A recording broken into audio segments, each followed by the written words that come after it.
Ça se passe ici, dans ici 19-20 en Pays de la Loire. Le Mickey Tour passe en Anjou. Il passe et il va même s'arrêter à Angers. Ce sera le samedi 20 juin entre 9h45 et 12h30. Mickey, ça s'explique. Ça veut dire maladie inflammatoire chronique de l'intestin. Figurez-vous que ça concerne plein de gens en France. Ça touche par le biais de la maladie de Crohn ou encore de la rectocolite hémorragique. Regardez, 315 000 personnes en France, dont 10% d'enfants. Et malheureusement, ça augmente chaque année. Docteur Nina Dib, bonsoir. Bonsoir. Vous êtes gastro-entérologue au CHU d'Angers. Pierre-Louis Atouel, bonsoir. Bonsoir. Vous êtes skipper professionnel depuis 8 ans maintenant. Normand, un petit peu breton pour des raisons professionnelles, mais souvent ligérien, puisqu'on vous croise au CHU de Nantes. Exactement. Les médecins et les amoureux de la voile plutôt sur les pontons des Sables d'Olonne. Depuis l'âge de 16 ans, c'est-à-dire 14 ans maintenant, vous souffrez de cette maladie de Crohn. Ça se manifeste comment vous concernant ? Alors, chez les patients, ça se manifeste de manière différente, mais des symptômes communs qui sont des troubles digestifs, des diarrhées, parfois qui peuvent être sanglantes. Le système digestif peut être abîmé au point qu'on a du sang dans les selles, ce qui est un des symptômes significatifs de ces maladies. Et c'est douloureux ? C'est douloureux, oui. Inquiétant et douloureux. Ça peut être douloureux, ça ne l'est pas toujours, et c'est aussi pour ça qu'il faut se méfier, être bien suivi par des spécialistes, parce que parfois la maladie elle peut évoluer à bas bruit, on ne se rend pas toujours compte, et parfois quand on s'en rend compte, il est trop tard. Et on est parfois obligé d'avoir recours à la chirurgie. Une spécialiste, vous venez de en parler. Elle est là, la spécialiste. Elle Docteur Nina Dib, c'est quoi ces Mickey, ces maladies inflammatoires et chroniques de l'intestin ? Donc il y a maladie de Crohn, dont souffre Pierre-Louis, et puis il y a aussi cette rectocolite hémorragique. C'est quoi la différence entre les deux ? Voilà, alors ce sont deux sœurs, on va dire, deux maladies qui se ressemblent quand même. Notamment, il y a la même physiologie, les mêmes mécanismes en fait, de survenue.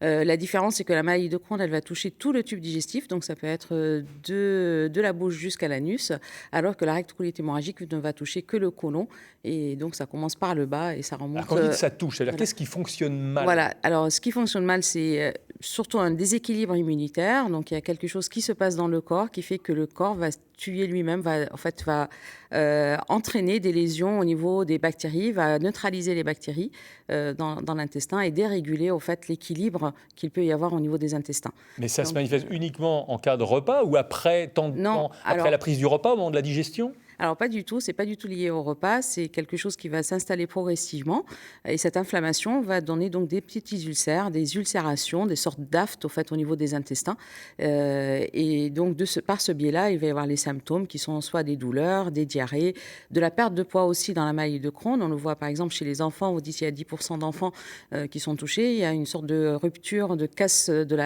la courbe de croissance, à cause de ça et puis une malnutrition également. On va voir des images de vous, Pierre-Louis, à bord de votre bateau. Alors, vous avez fait du classe 40, la classe 40. Aujourd'hui, vous êtes sur IMOCA. IMOCA, c'est les bateaux de 18 mètres, c'est les bateaux de 60 pieds, ceux du Vendée Globe. Exactement. Même pas pour faire simple, ceux du Vendée Globe. Comment vous faites pour mener la vie, là, on voit faire, on voit la manœuvre, avec ce que vient de décrire le docteur ? C'est tout l'enjeu de notre projet, finalement, c'est d'expliquer, de montrer aux patients comment on peut concilier des objectifs de vie, en l'occurrence chez moi de la course au large, donc du sport de haut niveau, avec les contraintes d'une maladie comme les maladies inflammatoires chroniques de l'intestin. Clairement, ça se prépare. On sait que ce sont des maladies qui surviennent sous forme de crise. Et donc, l'objectif avec l'équipe médicale, c'est de bien se préparer, de bien stabiliser la maladie. Et vous savez quand arrivent ces crises ? Maintenant, vous connaissez votre travail un petit peu, donc vous savez à quel moment vous allez être en crise ? Alors, on ne sait jamais vraiment. On vit toujours un peu avec cette épée de Damoclès. Mais l'objectif, c'est qu'avec les années, on apprend quand même à apprendre sur sa propre maladie. On expérimente. Et puis, on arrive à justement avoir ces examens très réguliers avec l'équipe médicale pour être sûr que la maladie est bien stabilisée. Et puis, quand on part en course, on a aussi tout un protocole de suivi 24 heures sur 24, 7 jours sur 7, avec l'équipe médicale du CHU de Nantes qui m'accompagne et qui me suivent dans mes aventures. Est-ce qu'il va guérir un jour ? Alors, la guérison, non, la maladie est toujours présente, mais par contre, elle peut être endormie profondément. C'est ce qu'on appelle la rémission profonde.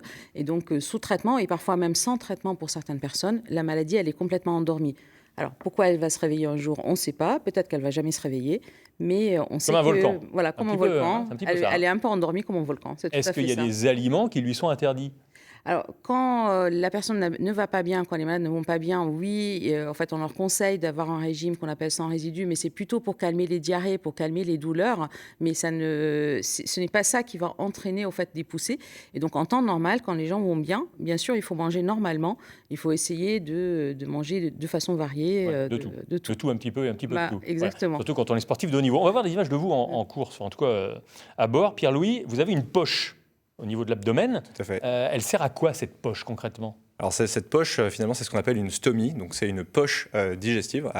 En 2018, j'ai fait un déchirement du côlon, et donc on m'a fait une dérivation du système digestif, c'est-à-dire qu'au lieu d'évacuer les matières fécales par les voies naturelles, eh ben, on a fait un trou dans mon ventre, et finalement cette poche, elle vient recueillir les selles, les matières fécales.